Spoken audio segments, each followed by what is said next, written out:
comments very often, but this morning I was doing testing. I couldn't post. The servers are screwed up. Some people are able to get comments posted, but you see articles that would normally have 200, 300, 400 comments, their top stories in just a few hours will have like 15 comments. It's screwed up. No one's censoring you. As we got email and comments pouring into the other sites saying, hey, I'm just talking about stuff and you're censoring me. No, the website's broken. It's just like planetinfowars.com is in beta.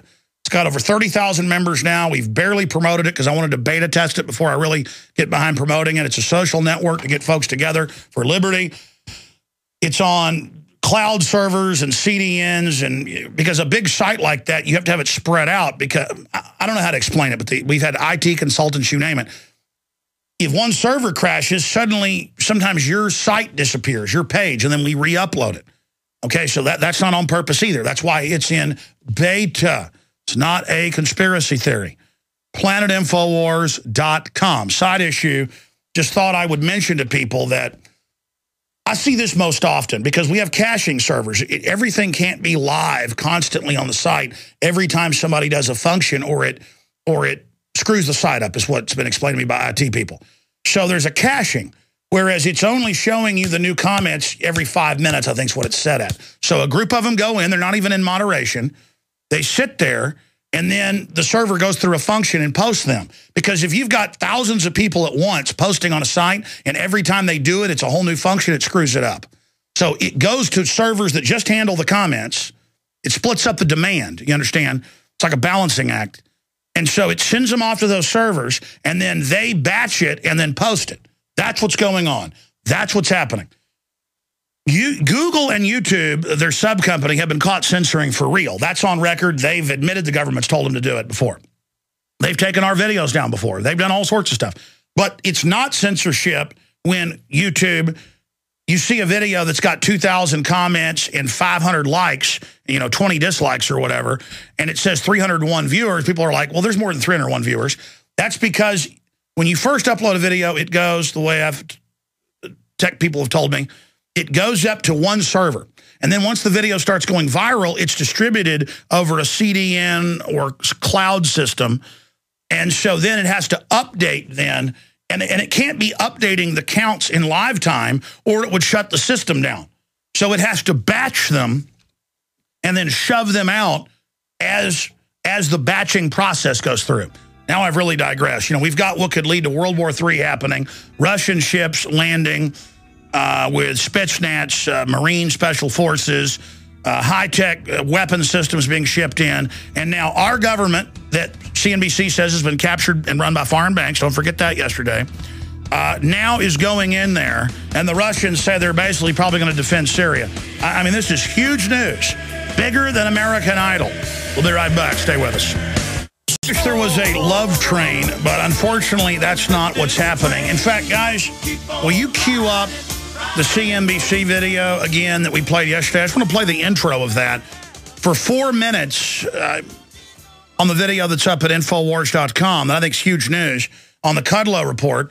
The host and the guest all agree the U.S. is run by foreign banks, that it's a world government, but then they basically say they know best, though. So, yes, we're run by foreign banks. We are slaves, absolutely, of the big mega banks. In fact, here is a clip of that because I want to point something out here. People say, well, hey, you got to back the attack on the Russian-backed forces in Syria. You're pro-America, aren't you? Really, America is supposed to go put al-Qaeda into Syria and a bunch of other jihadis to try to overthrow Assad when al-Qaeda and these Muslim groups are on record.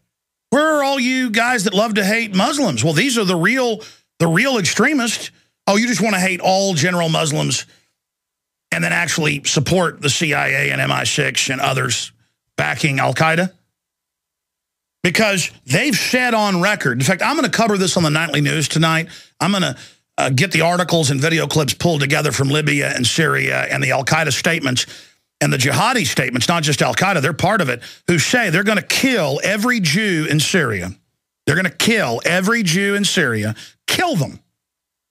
Where's our media on that? And that they're going to force all the Christians out of one of the oldest Christian settlements in the world. just as old as Bethlehem, just as old as Jerusalem. Christianity, day one in Syria, day one in Syria, day one in Syria. 2,000 plus years old Christianity, gone. And they've put the Muslim Brotherhood and a bunch of al-Qaeda supporters in, and they've declared military dictatorship with a puppet president that Hillary has worshipped. Here's the Free Beacon. Walsh, a congressperson from Illinois, cut aid to Egypt. Representative calls for aid reduction after election.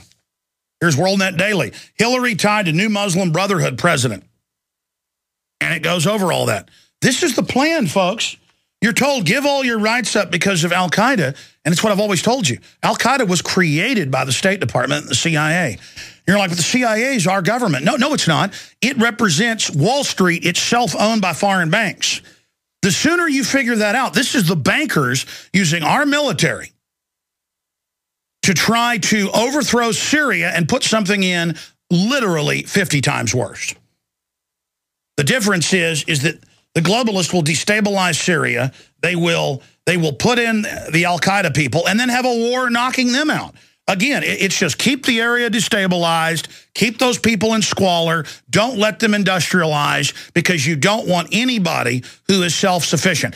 Just like the policy of our so-called government is to shut down General Motors. It's to shut down our power plants. I have a news here today where they're saying Texas won't be able to supply its power this summer because Obama has shut down a bunch of power plants. We reported on that years ago. The White House responded to it. This is the mega banks who've hijacked our country, who are launching these wars in Syria and other areas. And now the Russians have their interests threatened, and Medvedev and Putin have threatened to nuke Western Europe. I mean, that didn't happen during the Cold War. Cheney and others launched that NATO attack in Georgia into the South Ossetia and Abkhazia, trying to start a war. These people are crazy.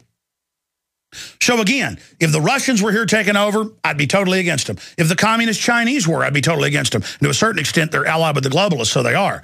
But what about the bankers?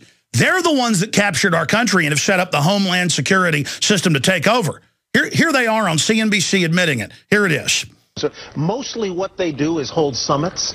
I think that right now the question is, do we all work for central bankers? That's what I want to address to our guest tonight.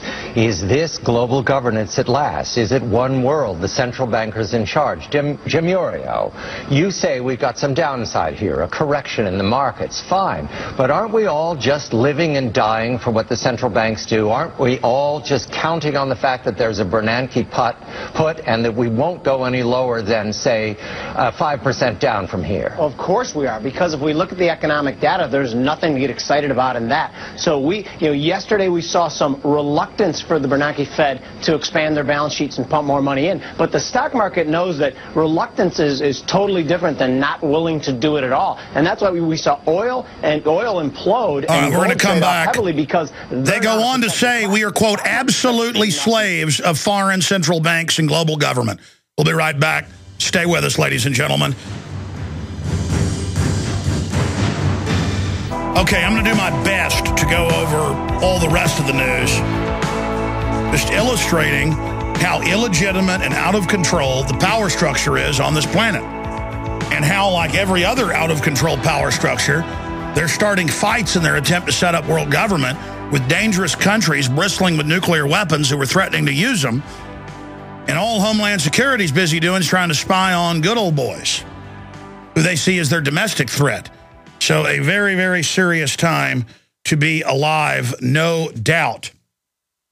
Before we get back into all of that news, Dreams from My Real Father by Joel Gilbert, that shows a compelling case that his real father is Frank Marshall Davis and that his mother was involved in pornography and things like that. I'll just leave it at that. And Obama admits he hung out with this guy as a child and visited him weekly, and you just got to see the evidence. It's pretty darn strong. Looks just like him.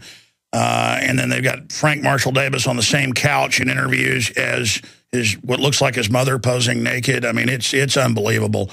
This is certainly political coffin nails to Mr. Obama. Dreams from My Real Father, directed by Joel Gilbert, and this thing is basically sold out everywhere. We have gotten all that's available. We have them in stock. I don't know how long we'll have them, but we're getting more. But if you want them right now, we've got them in stock. We've got a nice little horde of them, because I knew this. Once I saw it, I was like, by the way, it's not even officially out until July, but they partnered with us. So we've got it. If you want it, it's available at InfoWarsShop.com or InfoWarsStore.com. Both will get you there. Or click the shopping link at InfoWars.com. And it is right there on the site. You support our broadcast and the filmmaker. But when I first heard about this a month ago from Corsi, I'm like, yeah, right. And then I saw the film that had been sitting there on my desk for 2 weeks. And I was like, yeah, order it. Get them on. Amazing. And just the background of a pornographer. This guy was an admitted pornographer and a marathon sex addict. He wrote a book about it. Bragging about all, and Obama's 8, 9, 10 years old, and every week his grandfather would bring him over there to stay with him. And it's his daddy when you look at him. It's Obama's daddy, the voice, the face, everything. And then what are their parents doing bringing him over there? I tell you, these people, now you know why in Indonesia they hired a transvestite. And I'm not bashing people. The point is the family is into some kinky stuff, okay? Just see the film. It's weird. It's off the chart. And it stinks to high heaven as being absolutely dead on.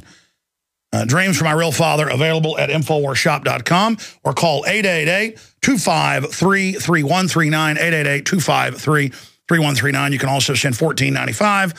Oh, yeah, it's discounted to P.O. Box 19549, Austin, Texas, 78760. And I should also add that you get a free Citizen Rulebook and bumper stickers.